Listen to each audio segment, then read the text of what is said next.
Hi, and welcome to the Selling in the Motor Trade podcast in association with CarWow, the online car-changing destination. Together, we share tips and ideas on how to sell more cars, improve your service department, and generally put more profit into your department, dealership, or dealer group. I'm your host, Simon Bowkett, or some of you might already know me as Skippy. Firstly, I just want to say thank you for taking the time to listen to this podcast.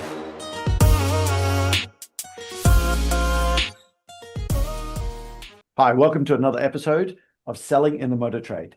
Today I'm with Ollie Phillpott. Now, Ollie is from Generational, and we're going to be talking all things electric vehicles, and more importantly, the health of a used electric vehicle's battery. You see, there's lots of people talking about, do I want to get involved with selling used cars, which are electric?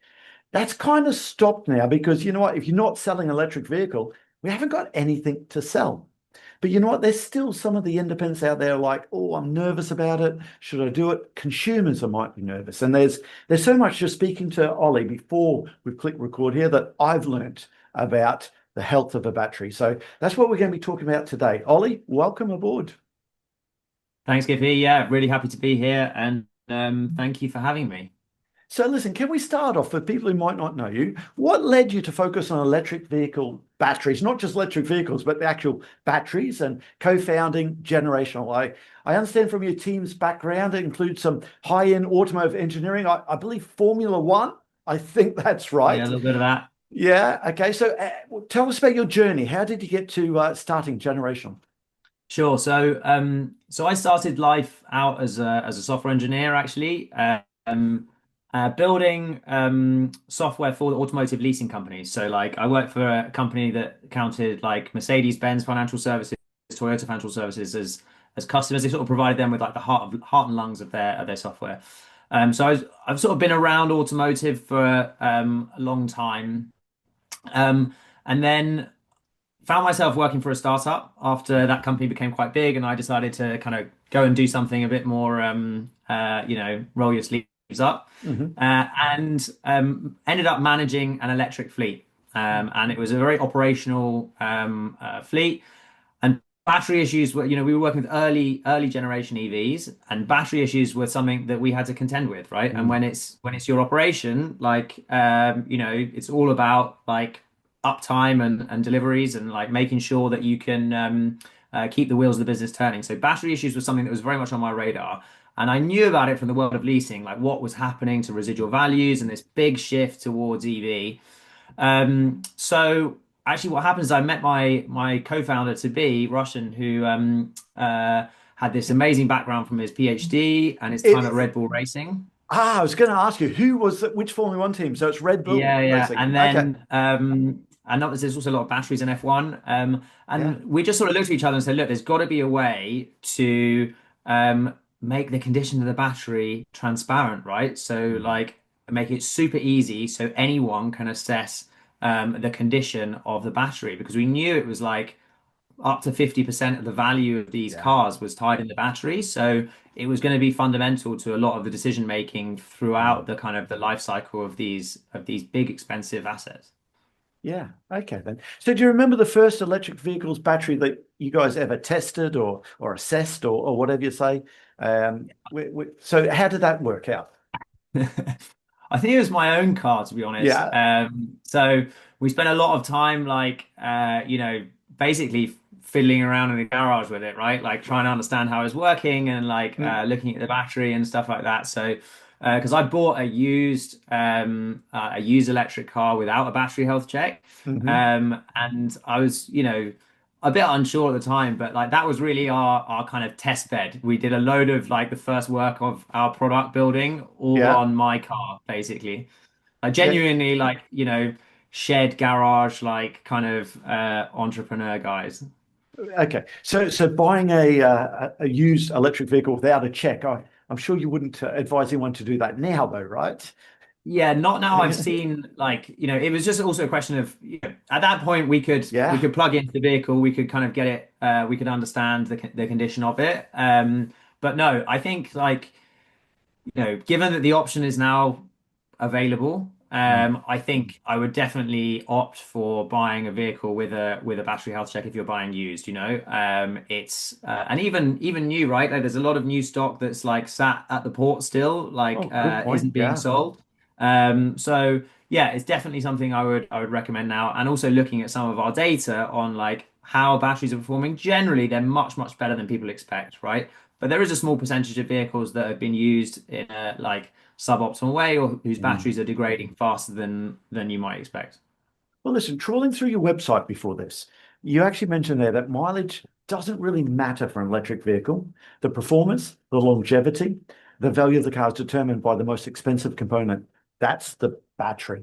So, how do you explain this shift in thinking to a traditional dealer? In practice, what should a sales manager, someone like me, when I'm appraising an electric vehicle, if mileage has taken that back seat to battery health, what should I start looking for? Yeah, I mean, that's an important question for dealers, but and the whole trade, right? Because age Mm, and mileage have been the things that really are fundamental to valuing cars for like 100 years, right? mhm, But the fact is, for an electric car, there's many fewer moving parts, right? So the mileage plays much less of a role in terms of the assessment in my mind, right? Like really, it's about is the battery the main component of value in good condition, right? And also, I think another thing you're thinking about if you're appraising a car, one coming in on part exchange, right, is like, does it have a good, does it have a full service history, right? mm, Does that mean that the manufacturer warranty on the battery is still valid, right? mm, Because you've got to think about the T's and C's of the manufacturer warranty.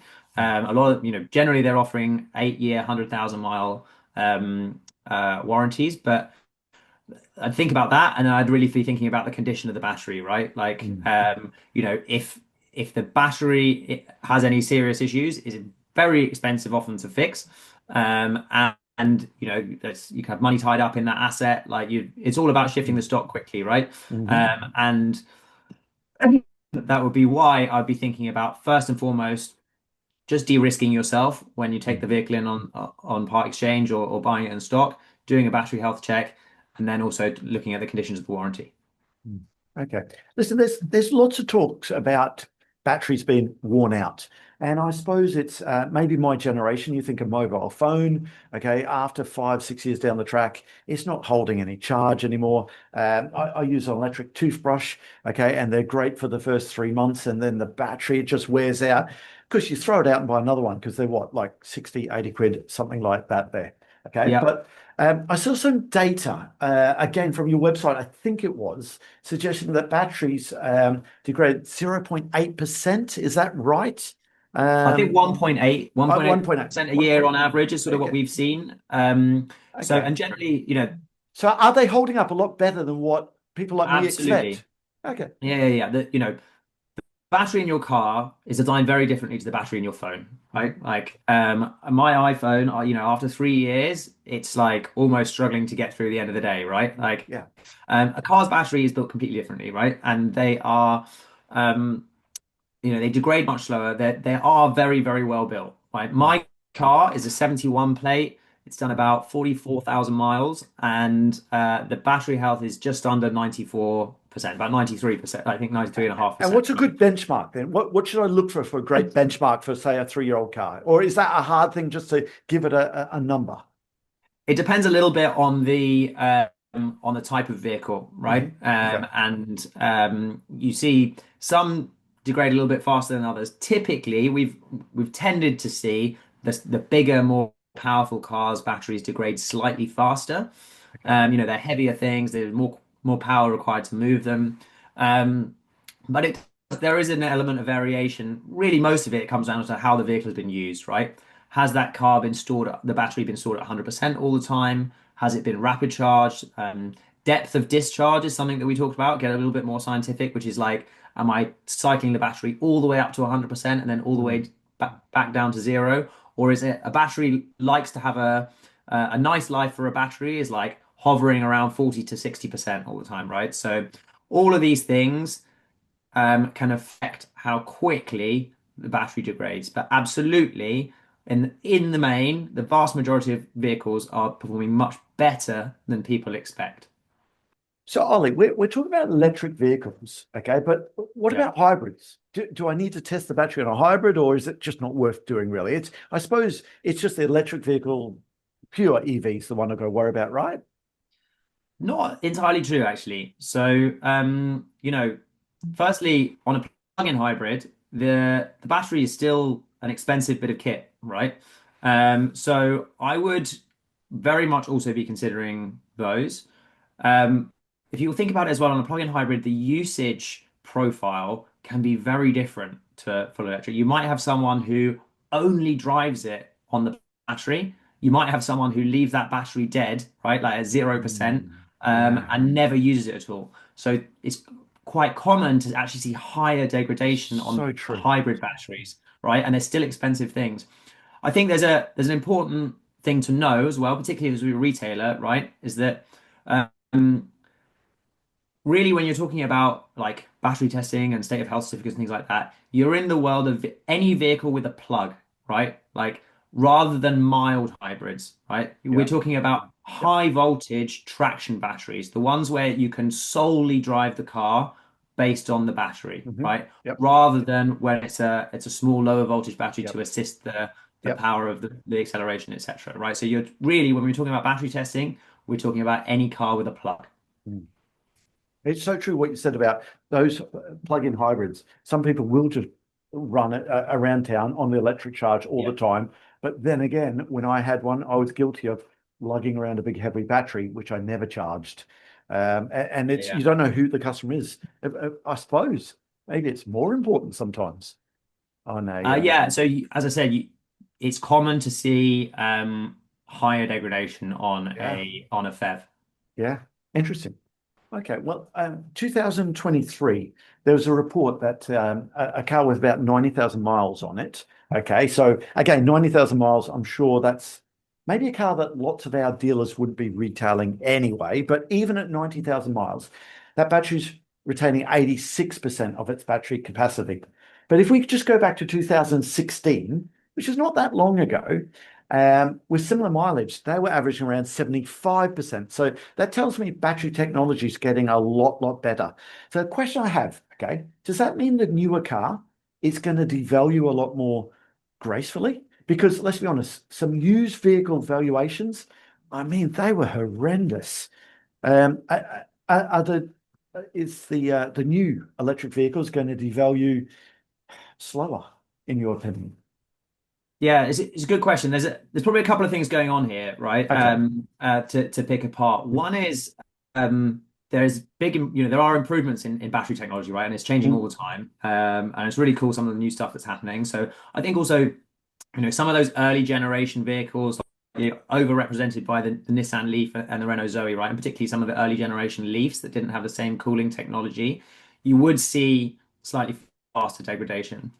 Um, sorry, I'm still yeah. recovering from AM Live on this and just talking on a stand all day. You were Um, busy actually. AM Live, I tell you what, there was a group of people around you all the time. Actually, there's lots of interest in what you're doing. yeah, no, thanks. Sorry, so I'm still recovering from that. But the other point is that when it does come to battery chemistry, age has a slightly higher impact than mileage, right? Mm, So um, calendar aging is a fact of battery degradation. You can't quite escape it, you mm, really. So a lot of our customers actually are doing great business selling slightly higher mileage EVs that are still relatively young. A few months mm, ago, I think there's a load of taxis that came off of fleet, and like our customers were just buying up these like VW ID4s, right? Because they've still very young. The battery, mm. they might have done 80, 90,000 miles, but sold with a battery health check, they just look like insane value at the moment because at the moment the valuations aren't yet updated to take into account the condition of the battery, right? So like you're selling a VW ID4 for Yeah. sub £10,000 and it's done 80,000 miles. It just looks Wow. like it's such an insane buy, right? So these things were flying off I the was in board. a Land Rover business last week, and the I-Pace. I mean, there's a lot of car, and it's starting with 20 odd thousand. And you think I don't know what that car was new, but it must have been, I don't know, 60, 80, something Okay, like maybe, that. yeah. Yeah, yeah. But there was so much car. But the same thing with that ID4 range. Okay, if you can sell that for 12s, are you serious? That sort of figure they were selling for? Uh, Yeah, I think some of the ones that were just over 100,000 miles wow, were sub 10K from memory. wow, And so like I had customers who were just buying ID4s, right? Like in yeah, bucket loads of them.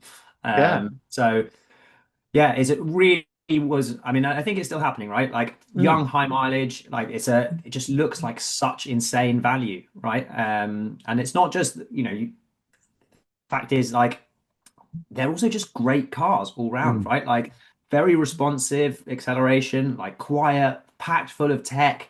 You got the app on your phone, you can control it remotely, loads of cool stuff. Okay. So listen, let's talk about the battery warranty versus testing. Okay. And of course, that's what you do.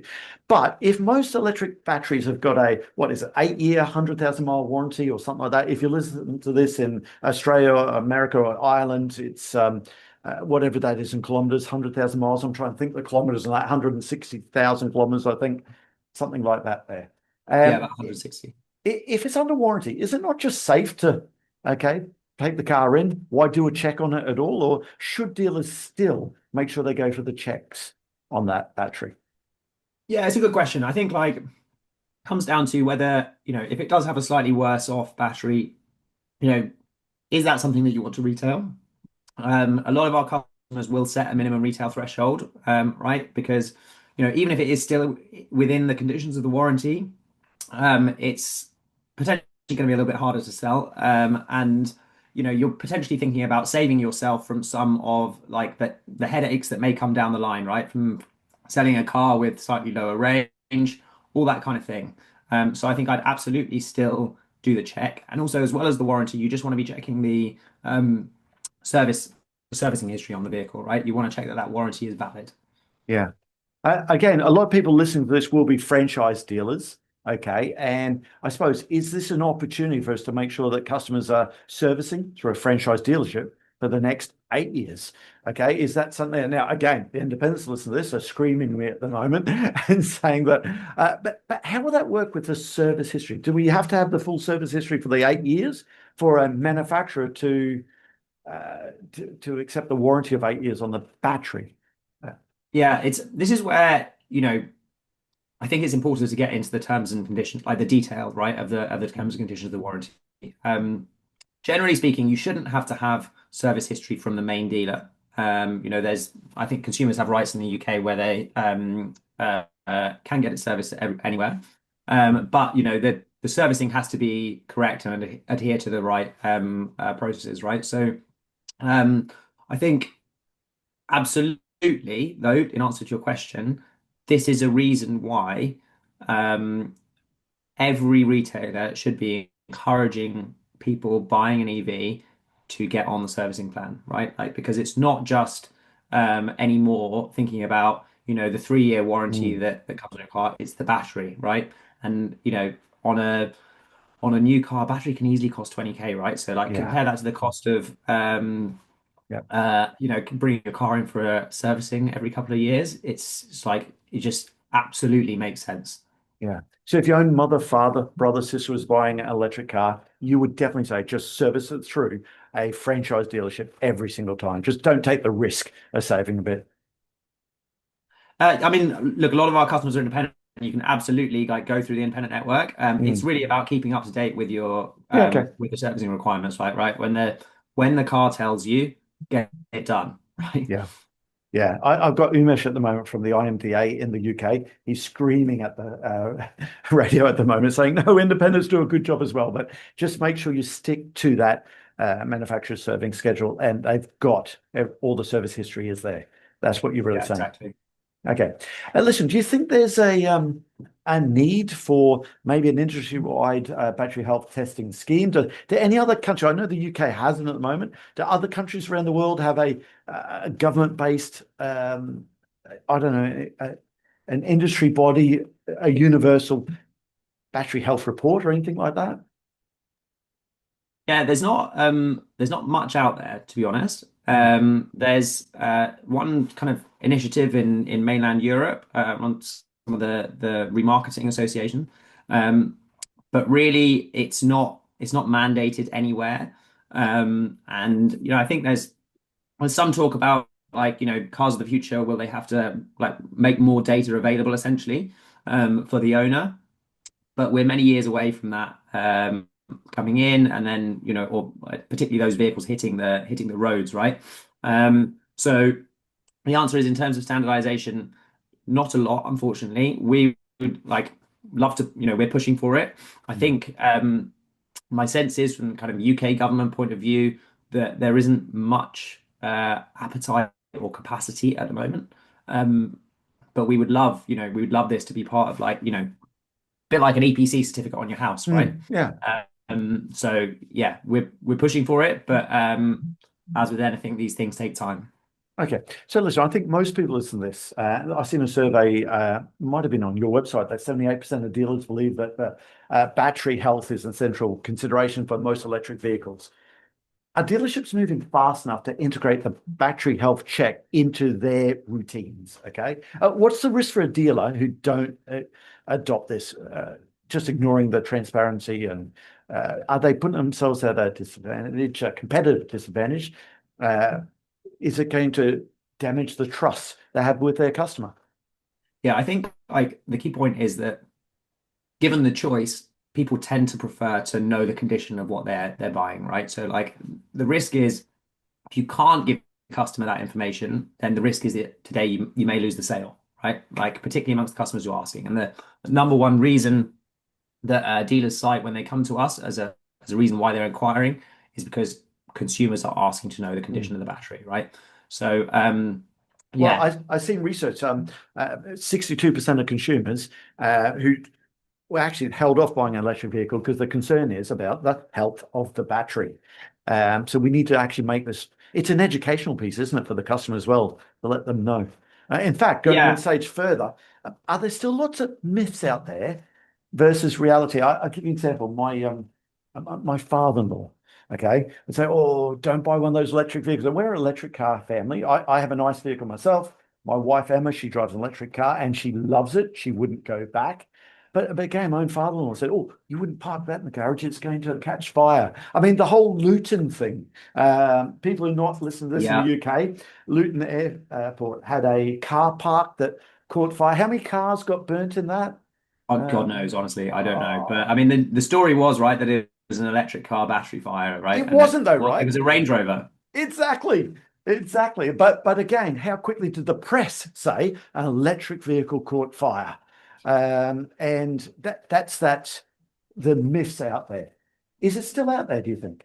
Okay. Absolutely. Look, I won't cite the kind of the newspapers that peddle this stuff, but also, it's just the nature of media, right? Like, bad sensationalist news travels faster, and I think like companies like Generation have got to do a better job of telling the story that actually it's okay, right? Mm. Like we put a lot of our data out there, right? And I think you've seen that from Yep. Your things we put out, website's great. that Yeah. actually, batteries are performing really, really well.